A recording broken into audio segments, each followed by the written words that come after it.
What if I told you the deadliest war of the 19th century was not fought in Europe? It was not Napoleon. It was not even close to the American Civil War in scale. It happened in China, and it killed more people than World War I. Some historians say 20 million died. Others believe the true number is closer to 30 million. And the man who started it all believed, with absolute certainty, that he was the younger brother of Jesus Christ. This is the Taiping Rebellion, arguably the bloodiest civil war in human history, and yet most people outside China have never even heard its name.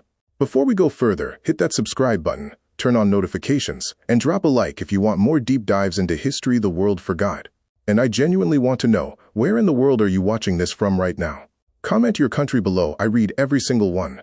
Now let's rewind to southern China in the early 1800s, where this nightmare began with one man's shattered dream. Our story centers on Hong Xiuquan, born in 1814 in Guangdong Province, southern China. Hong was intelligent and ambitious, and like every young man hoping to rise in status, he set his sights on passing China's imperial examinations. Brutal, multi-day tests on Confucian philosophy that decided who could become a government official. Passing meant prestige and power. Failing meant staying poor and invisible forever. Hong took the exam. He failed. He took it again. He failed again. By his fourth attempt in 1837, after yet another rejection, something inside him broke. He collapsed into a violent fever and stayed in bed for days, drifting in and out of consciousness, consumed by vivid, terrifying visions. In these visions, Hong ascended into a golden heavenly realm. He met an old man with a flowing golden beard who called him son. He was handed a sword and told to purge the world of demons.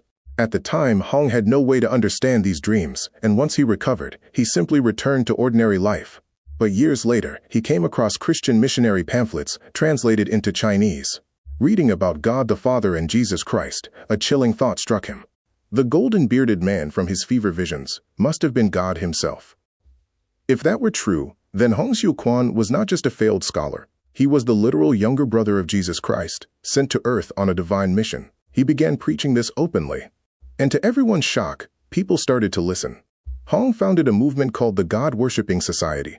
His teachings blended Christian theology with radical social reform, equality between men and women, the abolition of the painful practice of foot-binding, communal ownership of property, and strict bans on opium, alcohol, and gambling. To millions of poor peasants suffering under Qing Dynasty corruption, crushing taxes, famine, and humiliation following the Opium Wars, Hong's message sounded like salvation. Membership exploded from a few hundred believers to tens of thousands within just a few years. By 1850, this was no longer a small religious sect. It had become an armed uprising. In January 1851, Hong formally declared the founding of the Taiping Tianguo, the heavenly kingdom of great peace, and crowned himself the heavenly king. The Qing Dynasty, one of the most powerful empires on the planet, suddenly had a full-blown civil war on its hands. The Taiping Army, fueled by religious fervor and iron discipline, tore through southern China with terrifying speed. City after city fell to them. In 1853, they captured Nanjing, one of China's most important cities, renaming it Tianjing, the heavenly capital. For a brief, astonishing moment, it genuinely looked like Hong Xiuquan might overthrow the entire Qing Dynasty and rule all of China. If this is blowing your mind, smash that like button now. It truly helps this video reach more curious people. Life inside the heavenly kingdom quickly grew strange and dangerous. Hong Xiuquan withdrew deep into his palace, surrounded by dozens of concubines, and largely abandoned the daily running of his new empire. Real power shifted to his generals, especially a man named Yang Xiuqing, who claimed he could enter trances and speak with the very voice of God. A power so convincing that even Hong himself had to obey Yang's commands during these episodes. Strict rules governed daily life. Alcohol, tobacco, and gambling were banned outright. Men and women, even married couples, were separated into different camps, since desire was believed to distract from holy purpose. Property was supposedly shared communally, distributed by the state to each family according to need. But beneath the surface, the movement was tearing itself apart. Yang Xiuqing's growing power terrified Hong, who feared being replaced entirely. In 1856, Hong secretly ordered Yang's assassination. The killing triggered a horrific internal purge. Thousands of Yang's followers were massacred in the streets of Nanjing within days. Other top Taiping generals turned violently against one another. Some were executed on the spot. Others fled the capital entirely, taking their armies with them. This bloody event became known as the Tianjing Incident, and it crippled the movement's leadership almost beyond repair. The rebellion had already cost millions of lives on the battlefield. Now it was bleeding from the inside out. Sensing weakness, the Qing dynasty regrouped. Regular imperial troops had proven useless against the Taiping's religious zeal, so provincial leaders like Zeng Guofan raised new regional armies built on Confucian loyalty and iron discipline. These forces, known as the Xiang Army and later the Hui Army, became the backbone of the Qing counterattack. Foreign powers also entered the picture. Initially, Western nations like Britain and France stayed neutral, curious whether a Christian-inspired kingdom might be easier to trade with than the Qing. But the Taiping's unorthodox theology, refusal to honor existing treaties, and growing instability changed minds quickly.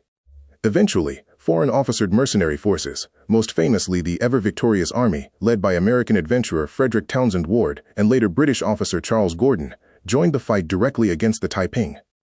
Armed with modern rifles and artillery, these forces helped tip the military balance decisively back toward the Qing. City by city, the Taiping territories began shrinking. Sieges grew longer and more brutal. Starvation spread through Taiping-held cities as supply lines collapsed under constant Qing pressure. Soldiers on both sides committed horrific atrocities against civilians, burning villages and executing prisoners by the thousands. By the early 1860s, what had once been an unstoppable rebellion sweeping across southern China was now steadily being crushed, city by bloody city, back toward its capital. Don't forget to like this video and subscribe if you're enjoying this. It really helps more than you know. By 1864, Nanjing itself, the heavenly capital, was surrounded. Qing forces cut off food supplies, and starvation ravaged the city's population. Reports from the time describe residents eating leather, grass, and even worse, just to survive another day inside the crumbling walls. Hong Xiuquan, increasingly detached from reality, reportedly refused to plan any military strategy, insisting instead that God would send manna from heaven to save his kingdom. No miracle came. In June 1864, Hong died inside the besieged city, likely from illness caused by starvation, though some accounts suggest he may have taken his own life. Weeks later, Qing forces finally breached Nanjing's walls. What followed was a massacre. Tens of thousands of Taiping loyalists, soldiers and civilians alike, were slaughtered in the streets.